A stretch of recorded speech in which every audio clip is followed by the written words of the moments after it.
Bom dia, turma. Aqui é o professor Nivaldo. Sejam bem-vindos à nossa aula de ciências e hoje iremos aprender sobre o sistema digestório. Bom, o sistema digestório ele tem como principal função preparar o alimento para ser utilizado pelas células. E isso vai envolver algumas atividades funcionais, como ingestão, mastigação. Essa mastigação ela é possibilitada pelos dentes. Além dessa mastigação, tem também a atividade de deglutição, que de fato se refere ao ato de engolir os alimentos. Depois vem a digestão, que vai ser o conjunto de transformações, tanto químicas quanto físicas, em que os alimentos irão passar ao longo do tubo digestório. Depois vem a absorção, em que as moléculas e substâncias vão estar cada vez menores e vão poder atravessar as paredes do tubo digestório, alcançando assim o sangue, e esses nutrientes vão poder chegar até as diferentes células que compõem o nosso corpo humano.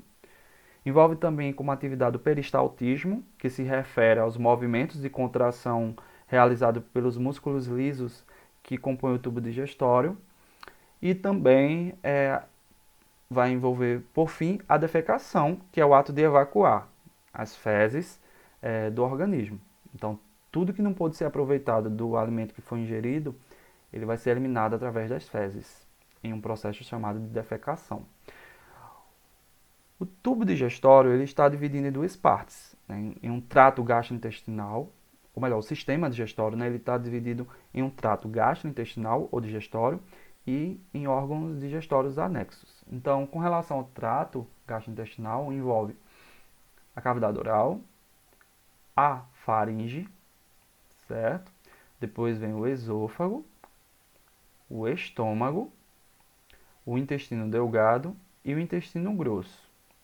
No final do intestino grosso encontramos o reto, o canal anal e o ânus, por onde as fezes serão eliminadas. Além desse trato gastrointestinal, encontramos também os órgãos que estão anexos a esse sistema, que são os dentes, a língua, as glândulas salivares, o fígado, a vesícula biliar e o pâncreas. Então agora iremos falar um pouco sobre cada um desses órgãos. Começo falando sobre a cavidade oral. Então, de fato, a digestão ela tem início na boca. Então, a boca ela funciona como a entrada para o sistema digestório. Além da boca, na cavidade oral, podem ser encontrados também os dentes, a língua e as glândulas salivares. Com relação aos dentes, né, eles são muito importantes no processo de mastigação, porque eles vão possibilitar a quebra, a trituração dos alimentos. Mas além da mastigação, os dentes também eles auxiliam, né? Eles dão assistência à fala, no processo de fala. E eles estão fixados, né, em estruturas conhecidas como alvéolos, tanto na mandíbula, ou seja, na parte inferior, né, os dentes inferiores estão inseridos na mandíbula, e os dentes superiores estão inseridos na maxila. Esses dentes, com relação à quantidade, eles variam, né, entre as fases de vida e variam também entre os próprios indivíduos, né, são variações individuais. Mas, em geral, né, numa criança, por exemplo, podem ser encontrados 20 dentes de leite, né, que são também conhecidos como dentes descidos ou dentes primários. Já no adulto, normalmente se encontra 32 dentes permanentes secundários, né? E aí, com relação a esses 32, são 16 dentes superiores e 16 inferiores, totalizando 32 dentes. Além dos dentes, no sistema digestório do ser humano, pode ser encontrado também as glândulas salivares, que são produtoras de saliva. A saliva ela é um líquido viscoso, claro, sem cor, sem odor, que vai auxiliar, né, vai misturar junto com os alimentos e nesse processo de mistura vai formar o bolo alimentar. Então ela é muito importante durante o processo de mastigação, a saliva. Essa saliva ela é produzida tanto por glândulas salivares menores quanto por glândulas salivares maiores. E com relação às glândulas salivares maiores, essas glândulas elas são representadas por três pares, que são as glândulas parótida, as glândulas submandibulares e as glândulas sublinguais. Além das glândulas salivares, encontramos na cavidade oral a língua, né? Essa língua ela é um músculo que vai ser muito importante para empurrar, né, conduzir o bolo alimentar formado com a saliva, né, conduzir esse bolo, né, no processo de deglutição, né, ou seja, no ato de engolir. Além disso, a língua ela distingue os sabores que o alimento ele possui. Então é o que vai permitir com que possamos sentir se o alimento está doce, se está salgado, se está azedo, entre outras funções. Então, de maneira geral, a língua ela tem como funções a movimentação do alimento, a deglutição, a produção da fala e, como eu falei, também distinguir os sabores dos alimentos. A faringe é outro órgão que faz parte do sistema digestório. Esse órgão, a faringe, ele é um órgão que é comum tanto ao sistema digestório quanto ao sistema respiratório. Explico melhor. Então, o alimento, aqui vocês estão vendo uma ilustração, uma animação do bolo alimentar em amarelo sendo conduzido, passando pela faringe e seguindo pelo esôfago. Então, a função da faringe aqui, né, no caso do sistema digestório, é direcionar o alimento que vem da cavidade oral, passando pela essa faringe e direcionando ele para o esôfago. Eu disse que essa faringe ela é um órgão comum a dois sistemas. Então aqui, ó, estão vendo essa estrutura que ela baixa aqui quando o bolo alimentar percorre aqui, passa em direção ao esôfago? Então essa estrutura aqui é uma cartilagem chamada de epiglote. Então quando ela fecha, é para impedir aqui que o bolo alimentar ele penetre na via respiratória, né? Então por isso que o alimento ele não passa, né, não é direcionado para as vias respiratórias, porque essa cartilagem ela fecha e impede com que isso aconteça, fazendo com que o alimento ele passe por trás, aqui ó, direcionado para o esôfago. Então, a faringe é um órgão que é comum a dois sistemas, o respiratório e o digestório. Depois que o alimento ele passou pela faringe, ele vai chegar ao esôfago, que é um tubo, e vai ser conduzido através desse tubo até chegar no estômago, tá certo? O estômago ele funciona de fato como uma bolsa, né, que é capaz de armazenar os alimentos. Então, na parede desse estômago é produzido o que chamamos de suco gástrico, que é um líquido composto por grande quantidade de ácido, né? E também por enzimas, né? E através dessa acidez vai possibilitar a digestão, né, do alimento que chegou até esse estômago. Depois que o alimento sai do estômago, ele vai ser direcionado para o intestino delgado.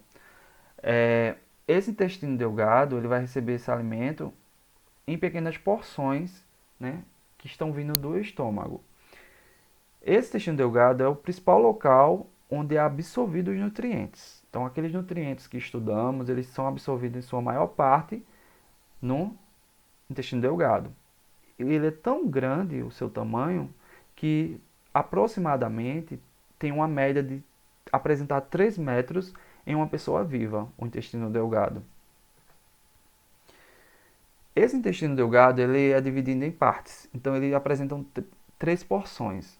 A primeira é chamada de duodeno, que é a que está em contato com o estômago. Depois encontramos o jejunum e por fim o íleo. Esse íleo ele já vai se comunicar com o intestino grosso. Então, no duodeno ocorre a maior parte da digestão dos nutrientes, né? Então, isso acontece porque nesse órgão existem enzimas, né, que vão agir sobre diferentes tipos de nutrientes, como os lipídios, que são as gorduras, o amílio, que é carboidrato, e as proteínas. Depois do intestino delgado, né, temos um intestino grosso, aqui, ó. Então, o intestino grosso ele começa na extremidade do íleo, que é a terceira parte do intestino delgado, e segue e termina no ânus, que o ânus vai ser a abertura, né, através da qual as fezes elas são eliminadas do corpo, do organismo. O intestino grosso ele tem como função absorver água e sais minerais para a corrente sanguínea. Então, o que restar no interior do intestino grosso são substâncias que o nosso corpo ele não é capaz de absorver mais, né, de aproveitar. E isso vai formar o que chamamos de fezes, né? Então essas fezes elas ficam temporariamente armazenadas nesse intestino grosso até que elas de fato sejam eliminadas através do ânus. É importante também dizer que no intestino grosso há uma grande quantidade de bactérias que fazem bem, que são benéficas ao organismo, tá certo? Elas compõem o que chamamos de microbiota intestinal. E essas bactérias elas vão estar colaborando tanto na digestão dos alimentos quanto prevenindo diversas doenças que venham a acontecer. Então, elas são importantes e necessárias nesse intestino grosso. Além disso, além desses órgãos, né, existem outros, né? Então, no caso do pâncreas, ele é um órgão anexo ao sistema digestório e ele é chamado de glândula mista, né? Porque ele tem duas funções, uma função endócrina, produtora de hormônio, e uma função exócrina, produtora de suco pancreático. Então, com relação à função endócrina, o pâncreas ele produz dois hormônios, a insulina e o glucagon. E com relação à função exócrina, o pâncreas ele produz o suco pancreático que vai ser liberado no duodeno, que é a primeira porção do intestino delgado. Então, de maneira simplificada, eu vou falar para vocês, explicar como é que acontece a liberação desses hormônios. Então, quando nós ingerimos algum alimento que apresenta uma alta taxa de glicose, esse alimento vai, tendo uma grande quantidade de glicose, ele vai, as taxas dessa glicose ela vai aumentar no sangue. Então, quando ela aumenta, o pâncreas ele faz com que ocorra uma liberação de insulina para que essa insulina ela possa retirar, né, o excesso de glicose que está muito alto no sangue e vai mandar essa glicose para as células do fígado, né? Então, essa insulina ela pega essa glicose e é direcionada para ser armazenada no fígado. Já quando estamos há um bom tempo sem comer, quando estamos em um jejum prolongado ou quando praticamos alguma atividade física, os níveis de glicose no sangue eles vão estar muito baixos. Então, o que é que o pâncreas faz? Ele pede com que, ele direciona, melhor dizendo, com que um hormônio chamado de glucagon estimule a liberação de glicose que foi armazenada no fígado, para que a glicose que está na forma de glicogênio no fígado, ela seja liberada, né, e mandada para o sangue, já que a taxa de glicose estava baixa. Então é assim sempre que funciona. Quando está baixa, quando está alta a glicose no sangue, a insulina ela capta essa glicose e manda para ser armazenada no fígado. E quando está baixa essa glicose no sangue, o glucagon, que é outro hormônio, ele pega a glicose que está armazenada no fígado na forma de glicogênio e libera essa glicose para o sangue, para que as taxas elas se mantenham normais. O fígado é outra glândula anexa, então ele tem como função principal produção de bile. Então a bile ela é uma substância que separa a gordura em pequenas porções e de fato ela atua como detergente. Então essa bile ela facilita a ação de enzimas que vão estar digerindo gorduras, que são os lipídios, né? Então a bile ela é produzida no fígado e é armazenada na vesícula biliar. Aqui, ó, que é esse órgão em forma de saco, né? O órgão sacular que está localizado na face inferior do fígado. Então, é a vesícula biliar, tá certo?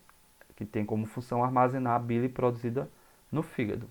E essa bile vai conter sais biliares, colesterol e outros compostos que vão estar auxiliando no processo de quebra das gorduras que existem nos diversos nutrientes, nos diversos alimentos, melhor dizendo. Bom, minha gente, eu espero que vocês tenham compreendido. Essa é a nossa aula sobre o sistema digestório. Bons estudos e até nossa próxima aula.